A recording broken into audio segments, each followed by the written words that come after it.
మంచి రంగుతో కరకరలాడే దోశ తయారీ విధానం చూద్దాం. హాయ్ అండి, ప్రావీణ్య ఛానల్కి స్వాగతం. దోశకు కావలసిన పదార్థాలు: మినప్పప్పు 1 కప్పు, పెసలు 1/2 కప్పు, శనగపప్పు 1/2 కప్పు, మెంతులు 2 స్పూన్లు, 2 గ్లాసులు బియ్యం, అటుకులు 1/2 కప్పు. ఇందులో మినప్పప్పు పెసలు లేకుండా కూడా సాధారణ దోశ చేసుకోవచ్చు. ముందుగా ఒక వెడల్పాటి గిన్నె తీసుకొని అందులో 2 గ్లాసుల బియ్యము, శనగపప్పు, మినప్పప్పు, మెంతులు, పెసలు వేసుకొని బాగా కడిగి 8 గంటల వరకు నానబెట్టుకోవాలి. ఆ తర్వాత మిక్సీలో వేసి పిండిని చేసుకోవాలి. చివరిలో 2 పిడికల నానబెట్టిన అటుకులను వేసి మరోసారి గ్రైండ్ చేసుకోవాలి. అయితే ఈ పిండిని కాస్త బరకగా లేదా పూర్తిగా మెత్తగా కాకుండా మిక్సీ చేసుకోవాలి.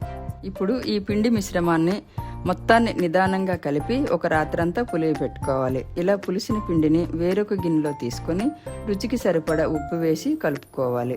ఇప్పుడు దోశ పెనాన్ని తీసుకొని పెద్ద మంట పైన పెనాన్ని వేడి చేసుకోవాలి. వేడిన పెనం పైన 2 చుక్కల నూనె, సగం కట్ చేసిన ఉల్లిగడ్డని పెంకుపై రుద్దుతూ దోశని వేసుకోవాలి.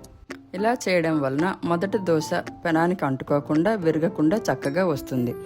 ఒకవేళ పెనానికి దోశ అంటుకున్నట్లయితే పెనం పైన ఉప్పు చల్లి బాగా వేడి చేసి ఉల్లిగడ్డతో రుద్దినట్లయితే దోశ ఎప్పటికీ విరగకుండా వస్తుంది.